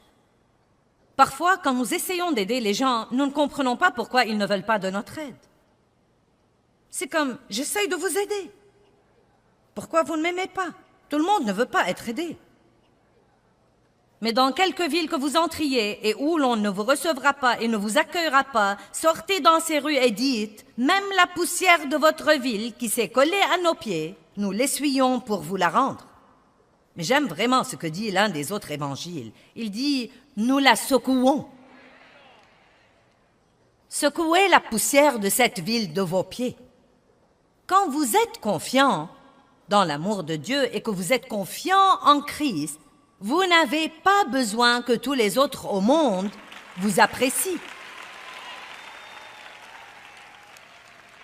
Laissez-moi vous donner une parole de sagesse. Arrêtez de vous faire du souci pour ceux qui ne vous aiment pas et trouvez ceux qui vous aiment. Et je prie que vous arriviez tous au point où, quand les gens vous rejettent, vous serez capable de secouer ça et de dire, vous savez quoi? Vous avez un problème. Or, cela ne veut pas dire que nous ne voulons pas apprendre et grandir. Et si nous faisons quelque chose qui détourne les gens de nous tout le temps, à ce moment-là, pour l'amour de Dieu, apprenons et grandissons. Mais le point essentiel, c'est que, aussi bien que vous vous comportiez, il va y avoir des personnes qui ne vous aimeront pas. Ils n'aimeront pas votre personnalité, ils n'aimeront pas vos manies. Vous n'allez pas vous accorder avec tout le monde. Parlons de la grâce pour un instant. Oh, la grâce est une chose si étonnante. Et vous savez, au tout début de mon ministère, je vais être franche avec vous, je montais ici et je croyais que je devais amener tout le monde à m'aimer. Et j'étais si blessée quand quelqu'un se levait et s'en allait, surtout au tout début, parfois, vous savez. Si j'étais invitée dans une église et que les hommes ne s'attendaient pas à moi, il y avait parfois des hommes qui se levaient et s'en allaient. Oh, c'était si dur. Mince alors, cela me blessait parce que je manquais d'assurance. Et je tirais toujours une partie de ma valeur des visages des gens, de leurs actions. Est-ce qu'ils sourient? Est-ce qu'ils froncent leurs sourcils? Sont-ils endormis? Sont-ils éveillés? Et vous savez, quand vous avez la crainte du rejet, vous imaginez des choses qui ne sont même pas vraies. Je me rappelle que j'étais une fois dans une réunion où j'enseignais et au bout de 10 minutes seulement du sermon, une femme s'est levée, elle était dans la 2e rangée, et elle est partie. Eh bien non, mais le diable m'a dit, elle ne t'aime pas. Et j'ai été tourmentée par ça tout au long de mon enseignement ce soir-là. Non mais cela m'a presque achevée parce que je pensais, eh bien, mon sermon doit être mauvais. Et vous savez, c'est horrible. Non, mais si vous croyez que c'est dur que le diable attaque votre pensée, essayez de prêcher dans une salle remplie de gens et voyez-le attaquer votre pensée. Et quand cette réunion s'est terminée ce soir-là, quelqu'un est venu me dire « Mon amie m'a demandé de te dire qu'elle était vraiment désolée de devoir partir pendant que tu prêchais, mais elle devait aller au travail. Mais elle voulait tellement t'écouter qu'elle a fait tout le chemin jusqu'ici juste pour pouvoir t'écouter pour 10 minutes. »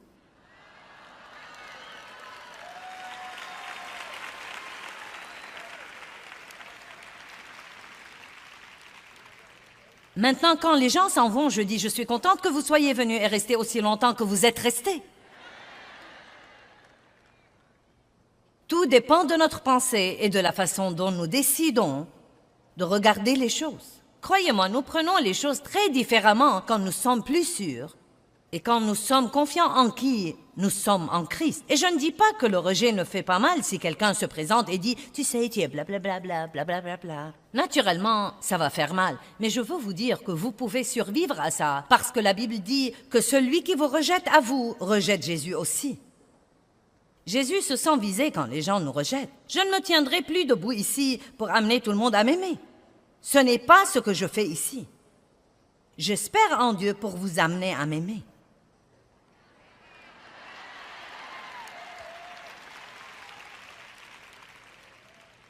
Peut-être qu'il y a quelqu'un qui est venu ici aujourd'hui comme invité et vous pensez « Ça ne marche pas, sœur, car je ne t'aime pas. » Eh bien, donnez à Dieu un peu plus de temps et vous m'aimerez. Vous m'aimerez.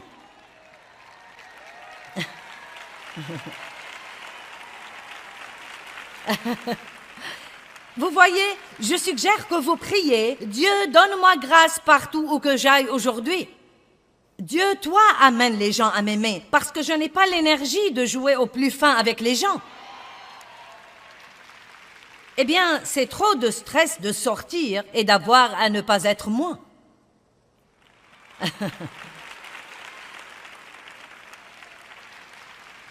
Et je vais vous dire quelque chose que nous devons tous faire. Si vous voulez rendre service aux gens dans votre vie, donnez-leur la permission d'être qui ils sont. Dave m'a fait le meilleur compliment ce matin. C'est un ange, il m'a aidé à me sentir si bien. Hier, je parlais de combien j'ai changé au cours des 45 ans de notre mariage, et j'ai dit, vous savez, Dave s'est marié à 20 femmes différentes. Et il a dit, hier quand tu as dit ça, j'ai pensé oui, et je les aimais à toutes. Donnons à Dave. Oh! Je veux que l'enseignement d'aujourd'hui vous donne une meilleure compréhension, comme quoi nous recevons toutes les bonnes choses que Dieu nous réserve par la foi, mais que nous pouvons aussi recevoir les mauvaises choses que l'ennemi nous réserve par la crainte. Nous devons donc faire confiance à Dieu, et cela nous aidera à résister à la crainte. Vous savez, Dieu vous aime, et il ne veut pas que vous soyez tourmentés par la crainte ou quoi que ce soit. Il ne veut pas non plus que la crainte vous éloigne de votre destinée.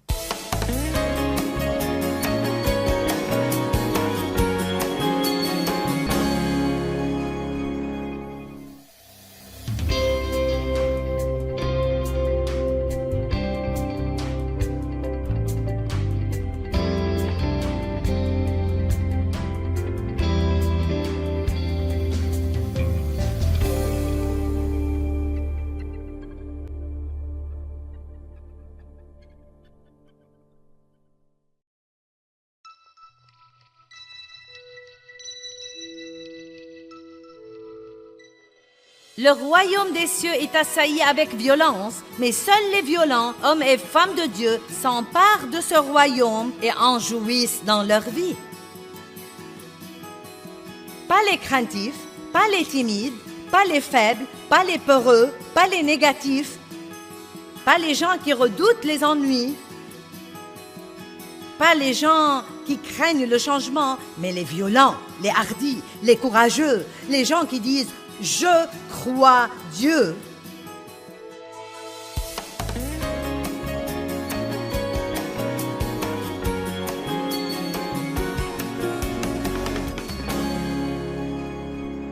La crainte de ce que les choses ne changent jamais. Le mensonge de jamais. Vous ne changerez jamais. Les membres de votre famille ne changeront jamais. Vos circonstances ne changeront jamais. Vous n'aurez jamais d'argent. Vous ne vous marierez jamais. Vous n'aurez jamais de paix. Vous ne jouirez jamais de votre vie. Les mensonges de jamais. Laissez-moi vous dire quelque chose. Tout peut être sujet de changement, sauf Dieu. Et tout change vraiment. Regardons un passage biblique, Hébreux 13, 5 et 6. C'est un peu long au début, mais tenez bon car ça va devenir si bon. Que votre caractère ou disposition morale ne se livre pas à l'amour de l'argent, y compris l'avidité, l'avarice, la convoitise et la soif des biens terrestres, et contentez-vous de vos circonstances présentes et de ce que vous avez. Donc, où que vous en soyez en ce moment, ne craignez pas qu'il ne change jamais. Dites, eh bien, je vais être un petit campeur heureux là où j'en suis, car Dieu a un plan. Lisons le reste du verset. Il dit, car Dieu lui-même a dit, je ne te laisserai point et je ne t'abandonnerai point sans aide. Je ne te laisserai jamais impuissant et je ne te délaisserai point et je ne te laisserai jamais tomber, je ne lâcherai jamais prise de toi. Certainement pas, point d'exclamation, point d'exclamation. Waouh, waouh, waouh, waouh, waouh. Donc, je ne dois pas craindre que les choses ne changent jamais, car Dieu a un plan. Maintenant, regardons le verset 6. Nous pouvons donc nous consoler et nous sommes encouragés et nous disons plein de confiance et hardiment, Le Seigneur est mon aide, et je ne me tourmenterai pas, je ne craindrai point, et je ne serai point terrifié. Que pourra donc l'homme me faire?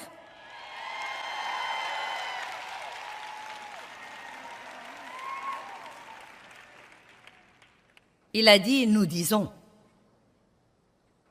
C'est pourquoi il est très important, quand ces mauvaises pensées font la guerre à votre pensée, d'ouvrir la bouche et de dire ce que Dieu dit, et non pas d'ouvrir la bouche et de dire la pensée que l'ennemi vous met dans la pensée. Allons-nous être le porte-parole de Dieu ou le porte-parole de l'ennemi? Est-ce que vous avez une idée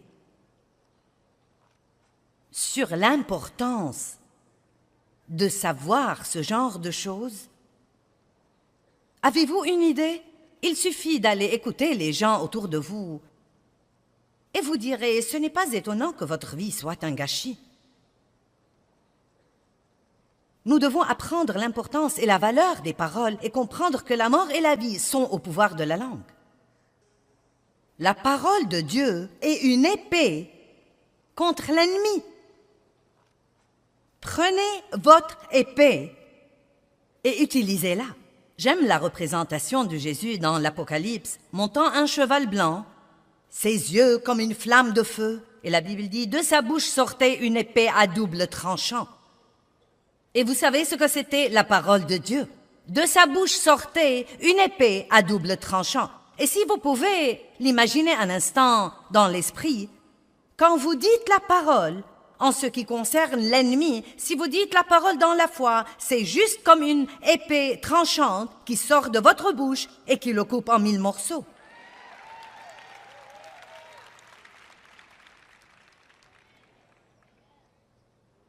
C'est pour moi une des choses les plus précieuses que j'enseigne aux gens. Ça ne suffit pas de connaître la parole. Vous devez apprendre à dire la parole. Quand le diable dit « rien ne changera », dites « Dieu a un plan ». Ça changera. Ensuite, il y a des gens qui craignent que rien ne change jamais et des gens qui craignent le changement. Mais le changement est certain. Très peu de choses dans la vie sont pour toujours. Le savez-vous? Nos corps changent. Quelqu'un comprend déjà ça?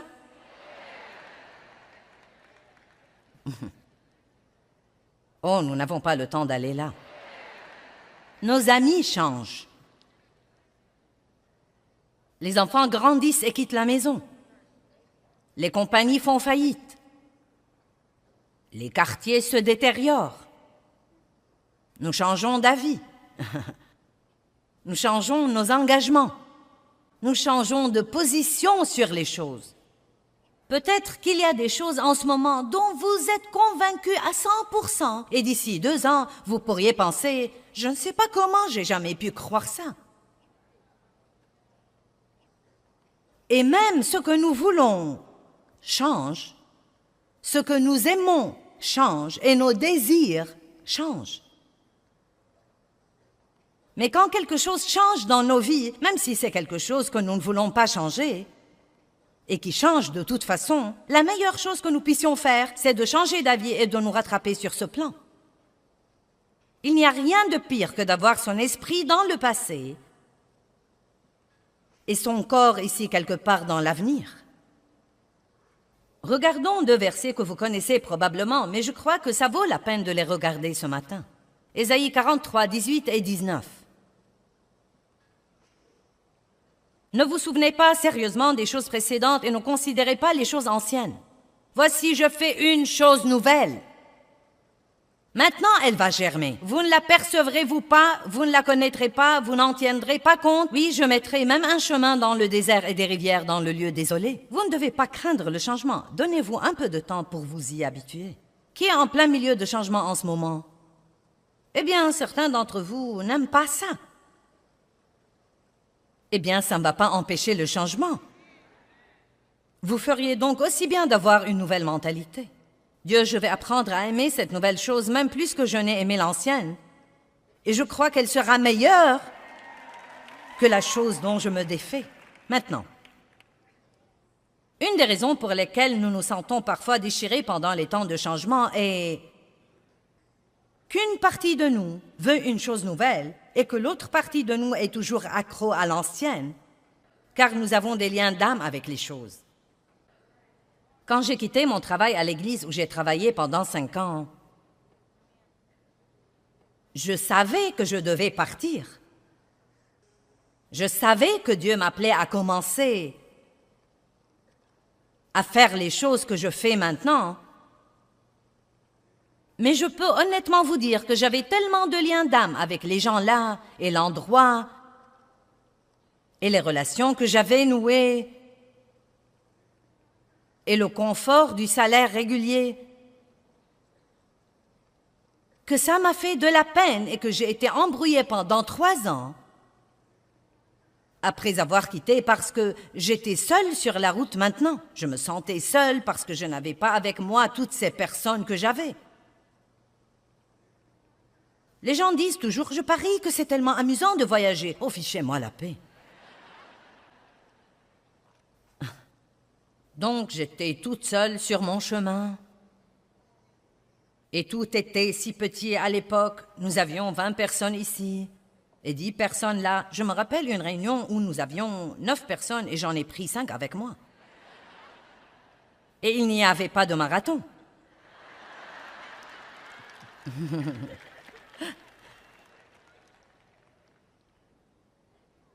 Et donc quand j'étais en ville, j'allais à l'église le dimanche. Et il y avait là tous mes amis et la belle musique. Et le pasteur parlait de la retraite qu'il venait de faire. Et je me sentais vraiment triste, j'étais presque déprimée. Et ensuite je pensais, oh, j'ai fait ce qu'il ne fallait pas, j'aurais dû rester là. Et honnêtement, je ne savais pas ce qui n'allait pas chez moi. Et finalement, quelqu'un m'a dit, c'était un homme de Dieu très expérimenté, il a dit, c'est les liens de l'âme.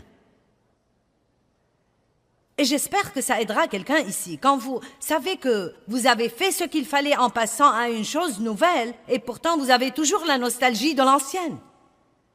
Ça devient un peu embrouillant parfois, n'est-ce pas? C'est comme, quel est mon problème? J'ai cru que je faisais ce que j'étais censé faire. Pourquoi je me sens comme ça? Car vous devez toujours donner à votre âme quelque temps pour rattraper votre esprit. Amen?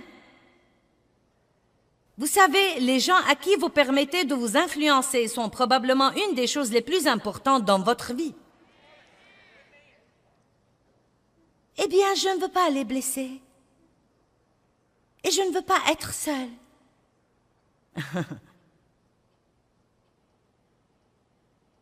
Vous seriez dans une meilleure position en passant quelques nuits seules, plutôt que de laisser les gens empoisonner votre vie. Mais voici l'essentiel. Même si vous rompez cette relation parce que vous savez qu'elle vous empoisonne la vie, cela ne veut pas dire que vous n'allez pas la regretter. Cela ne veut pas dire nous pouvons même regretter la misère.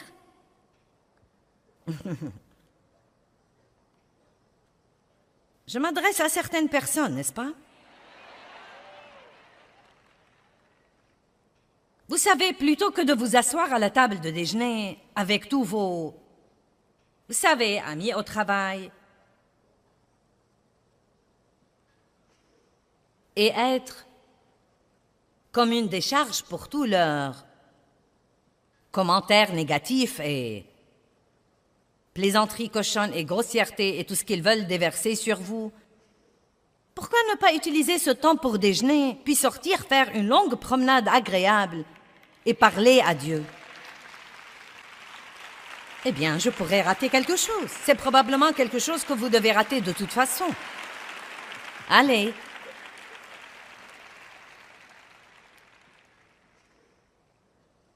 Ne craignez pas de changer. Vous savez, quand Moïse est mort, c'est très intéressant dans Josué 1, je n'ai pas le temps de vous prendre là. Dieu est allé à Josué et lui a dit une chose vraiment étonnante, Moïse est mort. Je suis tout à fait sûre que Josué le savait. D'autant plus qu'ils ont déjà été dans un temps de deuil pour Moïse. Mais quand Dieu a dit Moïse est mort, il disait beaucoup plus que ça. Il disait, il est temps que les choses changent. Tu vas prendre une nouvelle responsabilité. Les choses ne vont plus être comme elles étaient. Il n'est plus tombé de manne par après. Il était temps que le peuple grandisse. Et peut-être qu'il y a des choses dans votre vie qui sont mortes depuis longtemps, mais vous les traînez toujours avec vous. Et ce que vous devez faire, c'est de lâcher l'ancien pour que vous puissiez complètement prendre le nouveau. Vous devriez me voir quand j'essaye de prêcher aux gens et je commence même à dire « Et si vous n'obtenez pas ce que vous voulez ?» Je n'ai jamais eu les applaudissements de toute la salle quand je disais ça. Hier soir, quand je lisais, ou n'importe quand, chaque fois que je lisais Hébreux 11, le panthéon de la foi, le panthéon des héros de la foi, et que je parlais de ça, et de tous ces gens qui ont cru, et il dit qu'ils sont tous morts, soutenus et contrôlés par leur foi, mais n'ayant jamais reçu l'accomplissement de la promesse. Non, mais elle était juste là-dedans comme elle est en ce moment. Je n'ai pas dit que Dieu ne s'est pas occupé d'eux, mais Dieu avait un plan qui était un peu différent de leur plan. Dieu voulait encore nous regrouper et nous permettre de faire partie du groupe.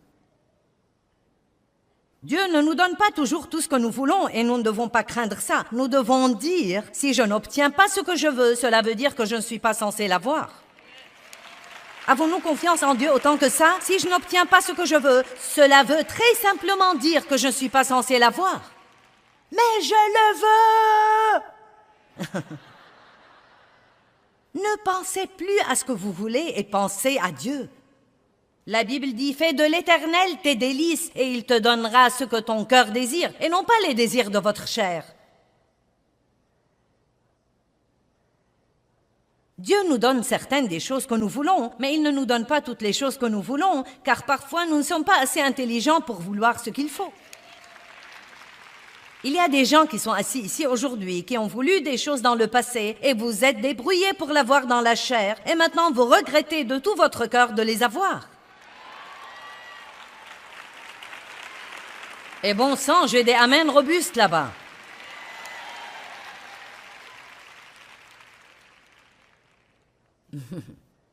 Donc, espérez en Dieu. Dieu, je ne veux pas ça si tu ne veux pas que je l'ai. Ne craignez pas de ne pas avoir ce que vous voulez.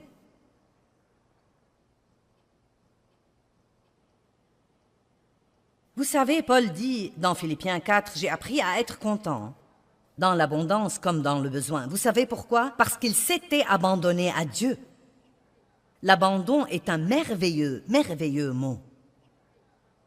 J'ai appris ce mot, peut-être, il y a 18 ou 20 ans. Combien c'est important de s'abandonner totalement à Dieu. Et cela veut dire que vous dites, Dieu, je crois que je vis en ce moment, que je suis dans ta volonté parfaite et que tout ce qui arrive dans ma vie va travailler pour mon bien. D'une façon ou d'une autre, ça va se conformer à ton plan. Et non pas, j'ai horreur de ça.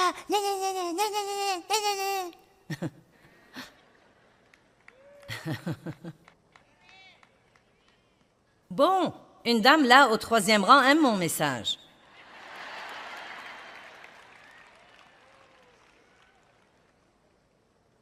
Eh bien, je n'arrive pas à croire que tout ce qui se passe dans ma vie soit de Dieu. Je n'ai pas dit que tout ce qui se passe est quelque chose que Dieu fait exprès dans notre vie, mais écoutez-moi, je vais vous dire une chose. S'il ne l'enlève pas quand nous voulons qu'il l'enlève, c'est qu'il a l'intention de l'utiliser pour un but plus important.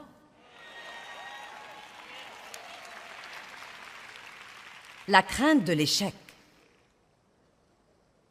Laissez-moi dire d'abord que nous allons tous échouer dans la vie, mais personne ne doit être un raté.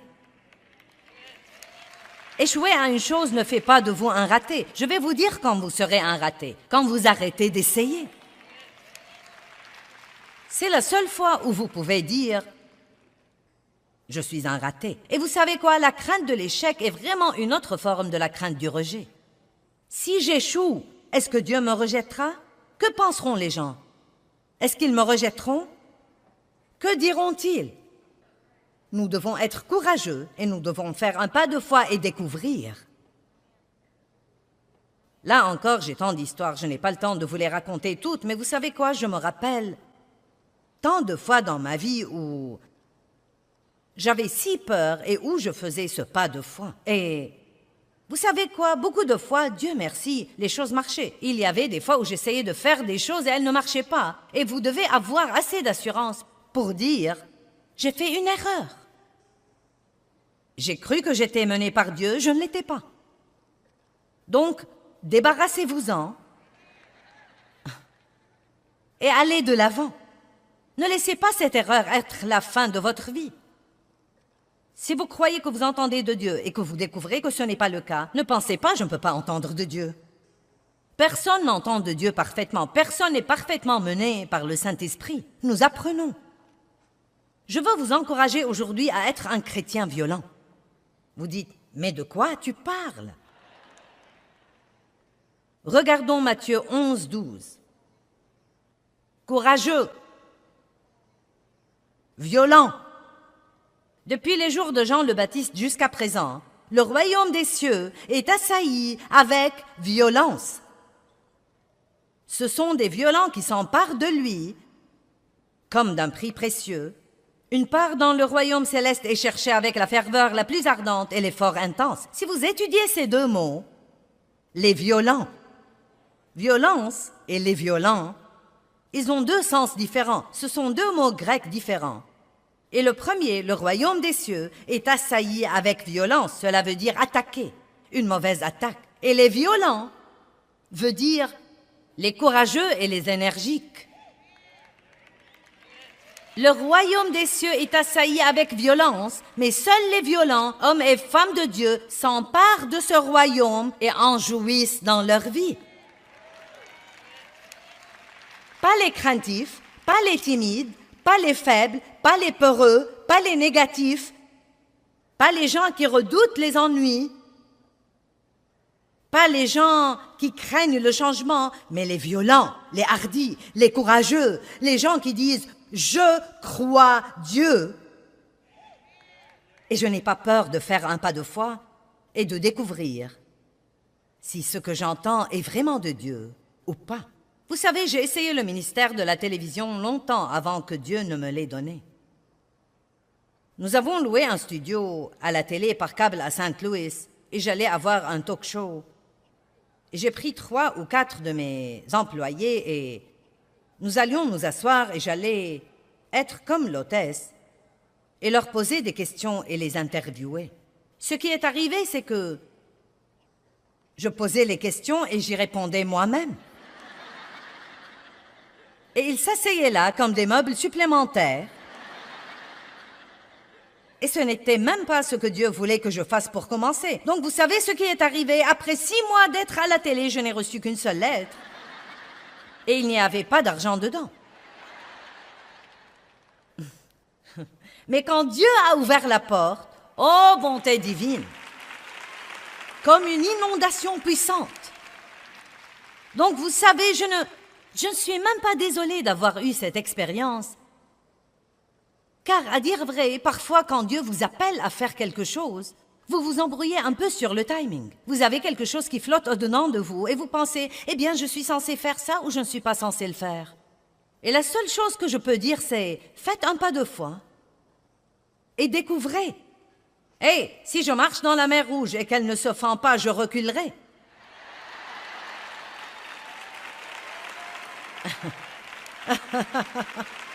Ce n'est pas trop difficile à comprendre. Le pire que vous puissiez avoir est un orteil humide. Mais ne restez pas là à regarder la mer Rouge toute votre vie et à dire « j'ai peur de découvrir si tu vas te fendre ». Eh bien, j'ai essayé de fendre la mer Rouge en allant à la télévision et j'étais en avance sur le timing de Dieu. Mais quand il l'a fendue, allez! Dieu vous donnera grâce et Dieu vous mettra un chemin. Mais vous savez quoi? Écoutez ce que je vais dire. Dieu vous donnera grâce et Dieu vous mettra un chemin. Mais écoutez maintenant. Mais vous devez être heureux là où vous en êtes. Oh, maintenant vous êtes loin d'être aussi enthousiasmé.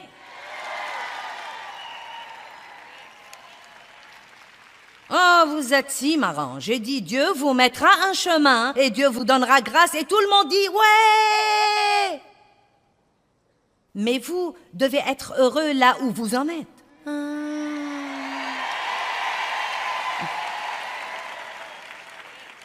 Et la dernière crainte, numéro 7, que je veux mentionner, c'est la crainte d'être blessé.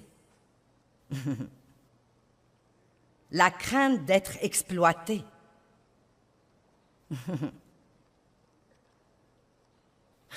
Ne vivez pas comme ça.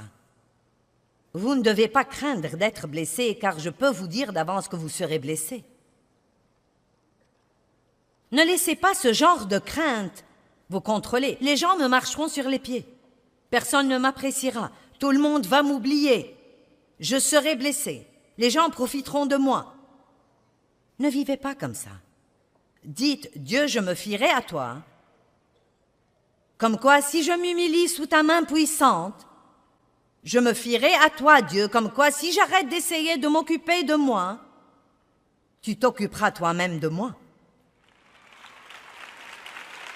Si j'arrête d'essayer de me protéger, Dieu, je crois que tu me protégeras.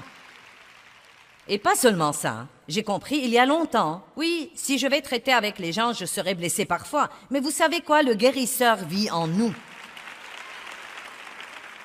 Dès que nous sommes blessés, nous pouvons aller à lui et dire, « Dieu, je m'attends à ce que tu guérisses cette blessure, mais je refuse de vivre dans la crainte. » Laissez-moi clôturer avec 1 Pierre 5, 6 et 7. Je veux que nous le regardions. Et c'est mon commentaire final pour vous aujourd'hui. Humiliez-vous donc sous la main puissante de Dieu, afin qu'il vous élève au temps convenable.